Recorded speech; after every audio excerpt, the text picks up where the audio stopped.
KLEW News starts now. Tonight on KLEW News, a convicted rapist finds out firsthand the state of Washington means business with its 3 strikes law.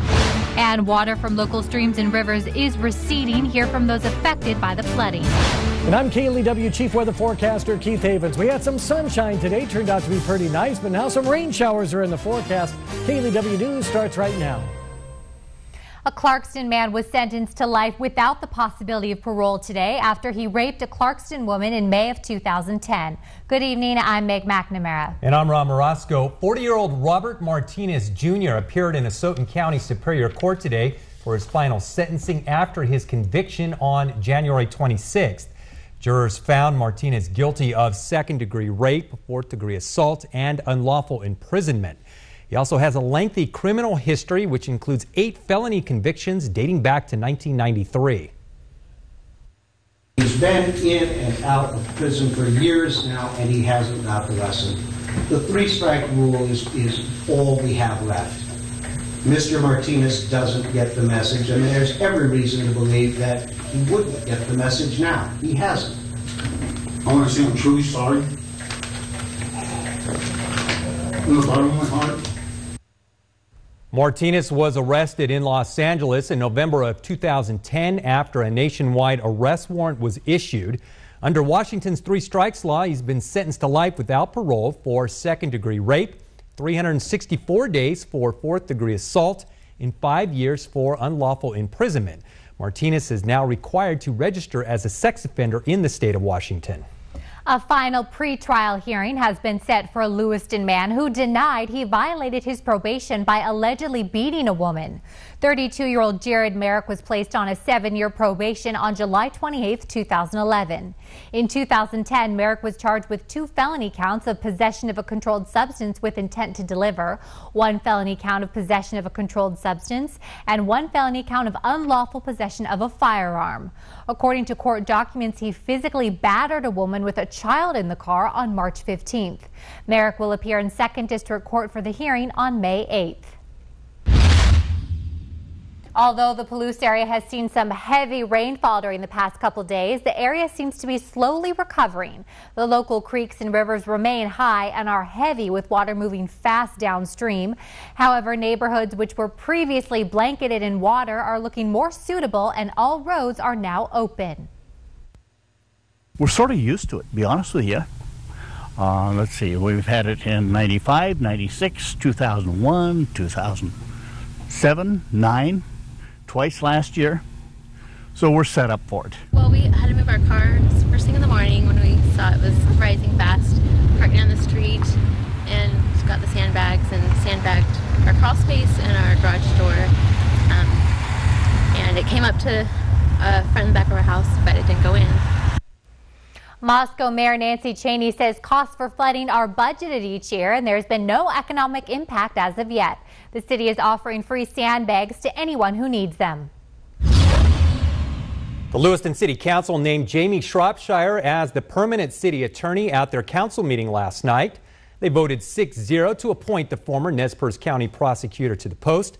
Shropshire had been the acting city attorney since Don Roberts left last fall. Now, in her role, she helps to craft policy as well as advise the council on legal matters.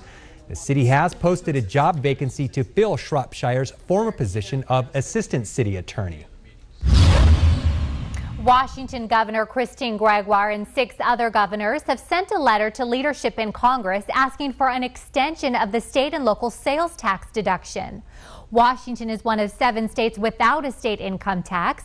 Instead, residents have been allowed to deduct the sales tax they pay, but only on a temporary basis. In 2010, Congress approved an extension for the 2010 and 2011 tax years, but would need to do so again to extend the deduction for 2012 and beyond. Signing on with Gregoire today were the governors from Florida, South Dakota, Tennessee, Texas, and Wyoming. MSN.com ranked Pullman's Sunnyside Hill as the 4th best college town neighborhood in the nation. A popular real estate website on MSN picked its top 10 neighborhoods close to major universities where, quote, nights are calm and porches are free of tattered sofas. They actually based the list on FBI crime rates on towns with less than 100,000 people. They say Pullman is safer than 87% of the country. It's a very quiet neighborhood. There are parts of it where there's college students, maybe grad students that reside in rentals or townhomes. But overall, it's a neighborhood that has got the amenities of the university, but yet, you know, the peace and quiet of a wonderful neighborhood. The MSN.com real estate website describes Sunnyside Hill as having many newer homes and notable views. They say it boasts a beautiful park with willow trees and 2 ponds. The neighborhood sits just a few miles west of the WSU campus.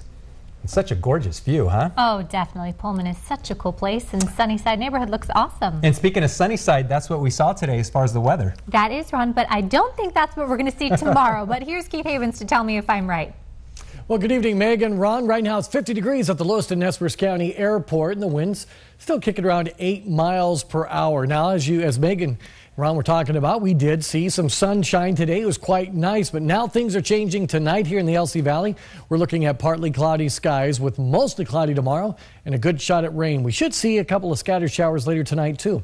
Let's take a look what's happening around the Pacific Northwest. We're seeing earlier today we had some clearing, and then here's the new weather system that's coming in, bringing us our rain showers. In fact, Cheney and Spokane are reporting light rain at this moment. Temperatures around the Northwest, 46 in Spokane, 50 in Moscow, Pullman, low to mid 50s for Yakima, Tri-Cities, Walla Walla, and Pendleton, 58 in Seattle, 55 in Portland. So around the region, temperature-wise, we're going to be seeing temperatures around the upper 40s to mid 50s, and we're looking at rain showers for all of our viewing audience for the most part.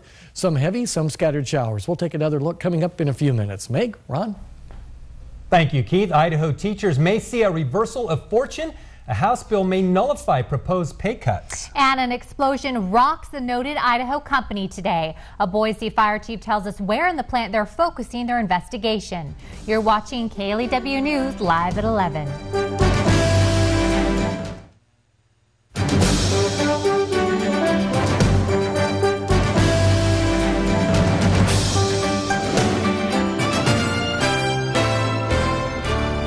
The ultrasound bill is nixed, at least for this session at the Idaho State House. It would have required women seeking an abortion to have an ultrasound first.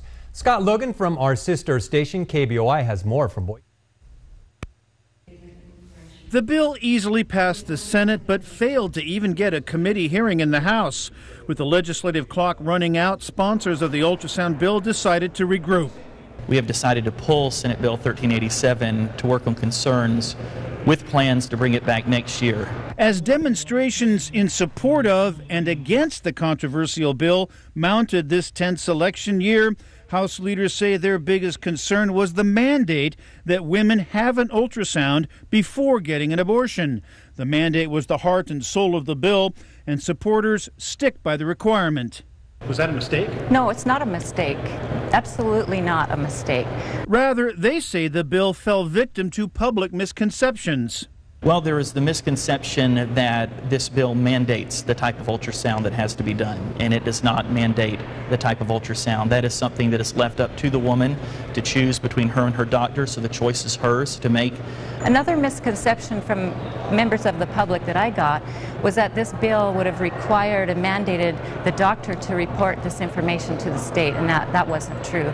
Supporters rejected any suggestions the misconceptions may have stemmed from a poorly worded bill. Senator Chuck Winder carried the bill through the Senate and took a lot of heat along the way.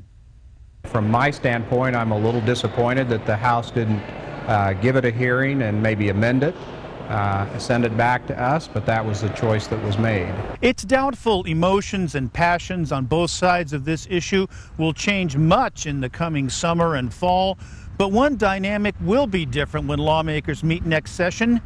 They will not be up for re-election. And that was Scott Logan from our sister station KBOI reporting. Teacher salary cuts could be reversed if a bill in the Idaho House gets through. The Education Committee unanimously passed the bill today that reverses $35 million in pay cuts over 5 years. The committee also prioritized measures required by the new Students Come First law. Coeur d'Alene Representative Bob Nannoni introduced the bill. He says his bill keeps a promise to cancel teacher pay cuts once Idaho's revenues improve. An explosion at Micron in Boise earlier today injured several workers and forced evacuations. As Jennifer McGraw reports from our sister station KBOI, employees say the blast was strong enough to move a concrete wall. We head to Boise for more. The call came in just before 10 after an explosion was reported involving a pump 2 floors below ground level. Micron Emergency Response and Boise hazmat teams immediately evacuated 200 people. Initial reports show the explosion involved a chemical spill, but the Boise fire chief says no chemicals were involved. They're looking in that area that some nitrogen and oxygen was used in that area in this machine, but we're not sure, and the engineers aren't sure if any of that was released. 7 Micron employees and contractors were evaluated with minor injuries. One employee suffered a laceration on an arm, while the others complained of ringing in their ears. And that was Jennifer McGraw from our sister station KBOI in Boise reporting. A JetBlue pilot was tackled in the air today by passengers after his co-pilot and witnesses say he started acting erratically. CBS's Begat Shaban has the latest from Los Angeles. JetBlue passengers touched down in Las Vegas 6 hours late after making an emergency landing in Amarillo, Texas. We don't need pictures of this, please. Passengers pinned down the plane's captain, 49-year-old Clayton Osbin, after the co-pilot locked him out of the cockpit. According to the FAA, the co-pilot became concerned that the captain exhibited erratic behavior during the flight. He then radioed for help on the ground. And we're going to need authorities and medical to meet us at the airplane. They have the airport police standby. The captain was eventually taken off the flight on a cart by security. A source tells CBS News he's a respected veteran pilot. One passenger, not wanting to be identified, said a flight attendant got on the intercom and asked passengers to restrain the captain. He was knocking on the cockpit, trying to get in, screaming, let me in. Very quickly, maybe 6 or 8 big New Yorkers just basically pinned him to the ground. But for passengers sitting in the rear of the plane, there was fear and confusion early on. People were running from the back. They thought we were being hijacked by the guys who were tackling the pilot. So I kind of restrained everybody, I stopped everybody and explained to everybody what was going on because I saw it from the very beginning. The plane landed in Amarillo 25 minutes later. A JetBlue statement says the flight was diverted because of a medical situation involving the captain, and that another captain, traveling off duty, entered the flight deck prior to landing at Amarillo and took over the duties of the ill crew member. The FBI is still investigating what exactly caused the disturbance on Flight 191. Begat Shaban, CBS News. JetBlue says the captain was taken to a nearby medical facility. Well, Easter will be here before you know it. Yes, it will. And somewhere in the middle of the Easter egg hunts and family celebrations will be Easter brunch, which brings me to KLEW's Easter edition of Cooking with Meg. As a master chef in the making, I want to know what delicious dishes you're whipping up for the holiday. Email me your recipes or post them on the KLEW News Facebook wall. Whoever sends in the most ravishing recipe will join me in the kitchen and make your recipe right here on KLEW TV. And the deadline is Monday, April 2nd, so be thinking of what you want to send in and email me and post that on the Facebook page. Well, I'll tell you what, hopefully we're going to have sunshine for Easter. I wish I could predict that far out. I can, but what we've got right now is some rain showers heading our direction. Most of our viewing audience, 60 to 90% chance of rain showers. We'll point that out when we come back. You're watching KLEW News live at 11.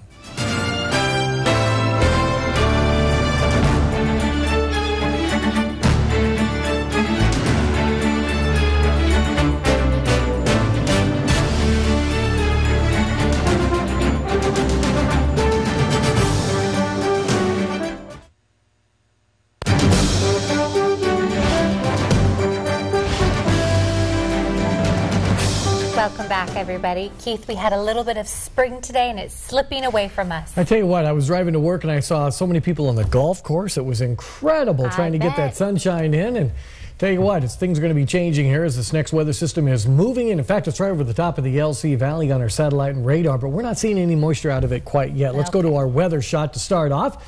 Weather shot's brought to us by Follett's Furniture on Main Street in downtown Lewiston. And this is a beautiful shot sent in. I love this one. By Darlene Larson. The Goldfinch are in town. They stopped by Sonnery Crest Mobile Home Park this afternoon or yesterday afternoon in Clarkson Heights for a snack.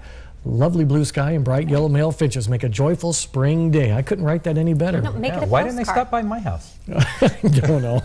Hey, let's go to the big fish here. The big fish, and this is from Levon Pinson sent this in. He caught this. Oh, let's see. He's 17 now. This is when he was 8, so he caught this 90 years ago. Oh yeah, it's a secret fishing hole. The fish is 27.5 inches tall. So there you go.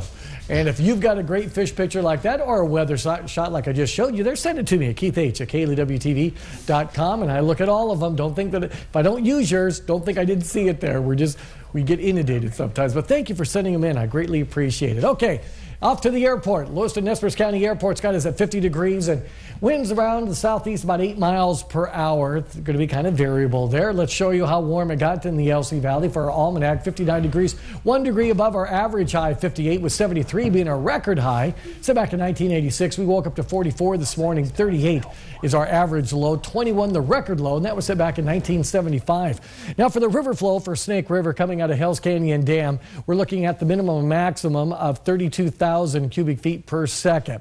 Now the West Coast satellite map is really giving us a lot of energy here that we've been looking at for the last couple of days. Look at this system that dips down and comes right back in, and this goes way out in the Pacific. So that'll be coming through, and we're talking like Wednesday, Thursday, Friday, Saturday. We could see some sun breaks in there, but we're looking after wave that's going to be coming through our viewing audience here.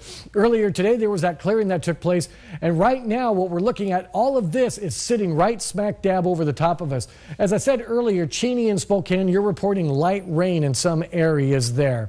Now, if you're going to travel tomorrow, what can you expect? Well, more rain and snow showers in the higher elevations, especially right there on the Idaho-Montana border. So take a look at those passes before you head out to make sure you're okay. Well, let's give you some forecasts, some numbers around the area. Grangeville and Cottonwood, 37 for overnight low 50s for your high tomorrow. And then you could see some wind gusts tomorrow of 22 to 30 miles per hour. Just be aware of that. Annatone, you're looking at a low of 39 degrees tonight. You could see a 20-mile-an-hour wind gust. Orfino, same thing, 41 for a low, a 20-mile-an-hour wind gust. A little breezy for you, but you're going to shoot for a high of 55 tomorrow. Moscow Pullman area, 39, 38 overnight low with 49 and 50 for your tomorrow's high. Pomeroy, looking at the mid-50s for your high, along with Colfax. And Cheney, Spokane, Coeur d'Alene, St. Mary's, you're looking at temperatures in the mid-30s for St. Mary's, all the way up to 41 for Spokane for the overnight lows. And then the highs tomorrow are going to be anywhere from 51 up to around 54 degrees. Our 6-day forecast here. There's now we could see, like I said, a couple of sun breaks. I wish I could squeeze in a very small sun in there, but we're looking at more rain showers for Wednesday, Thursday, Friday, and Saturday. We're going to cool down just a little bit on Thursday, and we'll start warming back up Friday, Saturday, and maybe Sunday and Monday we'll get a little bit more sunshine out there. We can hope. We can dream, Keith. That's all we've got. It's just hope and dreams. Cross the fingers. Matt joins us with sports, and Matt, the Vandals football team still has a couple job vacancies. They do. Head coach Rob Akey is still on the search for 2 assistants. How close are they? We'll let you know coming up. But first, here's a look at your ski report. KLEW Sports is next.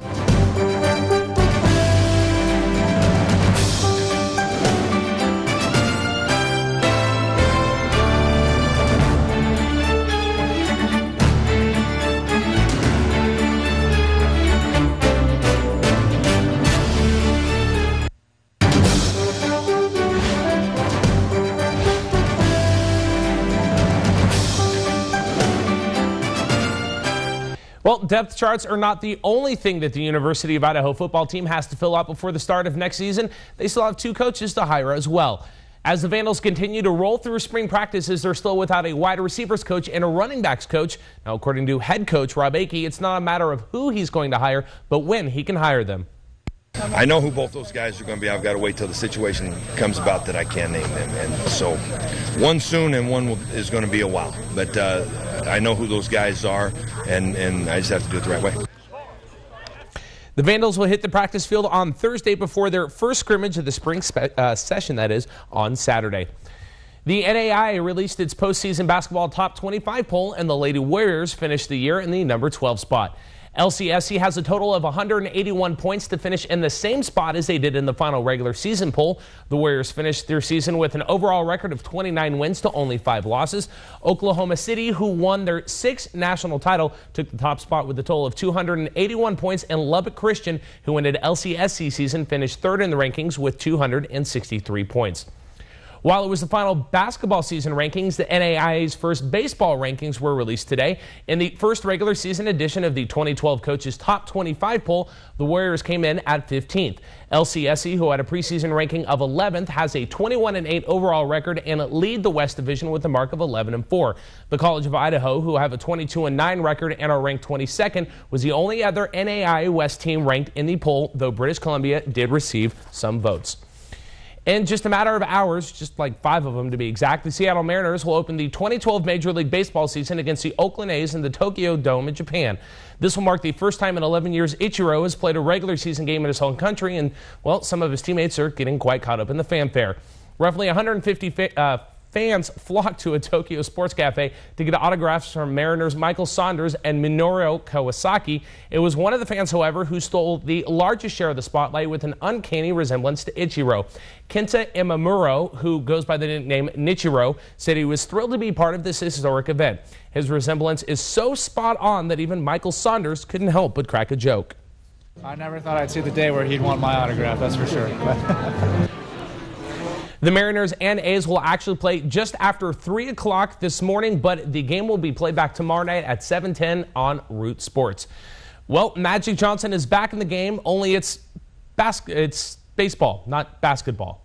It's confusing. It's one, the other. I can't remember. Los Angeles Dodgers owner Frank McCourt has announced an agreement to sell the bankrupt team for $2 billion to a group that includes Johnson and former Atlanta Braves and Washington Nationals president Stan Kasten. The agreement revealed about 5 hours after Major League Baseball owners approved 3 finals for the auction is to lead a transfer of the team by the end of April. It's subject to approval in the federal bankruptcy court. NFL Commissioner Roger Goodell might actually allow Sean Payton to play, coach the Saints, that is, if he appeals his suspension appeals his suspension before the team's bounty program. Yes, this is a tough one for me tonight. Goodell said Monday at the league meetings in Palm Beach, Florida, that should Payton appeal, he probably would let him continue coaching after April 1st when the suspension is set to begin. Payton's agent said Monday no decisions have been made about an appeal. Meanwhile, former NFL coach Bill Parcells says he's spoken to suspended head coach, but adds that no one from the team has talked to him about coaching the Saints this year. And at some point, if anybody's wondering, my birthday is about 3 to 4 months away. I would like a dictionary or an instructional video on how to actually read and speak the English language. No problem. We all have those nights now. We know where you're coming from. Yes, totally. All right. Thank you. Well, we expect wardrobe malfunctions at Hollywood award shows or on the runway, but one place we don't expect them is on the baseball field. And yet that's exactly where one occurred today. It even led to a missed catch. That's right. In the Rockies D-back spring training game in the bottom of the 5th inning, Rockies right fielder Tyler Colvin missed a liner. At first, announcers thought the blinding sun was the reason the player came up short. But oh no, a slow motion close-up revealed his jersey was the culprit. That's right. Colvin's glove got caught up on his jersey as he reached up to catch the ball. Now it seems both teams learned a valuable lesson from the blooper. Tuck in your jersey. Exactly. It's sort of under the category of when you look good, you feel good. When your jersey's tucked in, you play better well. baseball. He blames his jersey, and I blame my tie tonight. There you go. that was my issue. The tie got in the way. Although it sort of looked like his jersey was tucked in, and then the ball untucked it, or his mitt did. How much is that guy making each month? More than us. We do a year combined. Yeah, probably 10 years. That's going to do it for us. The Late Show with David Letterman is next. So long.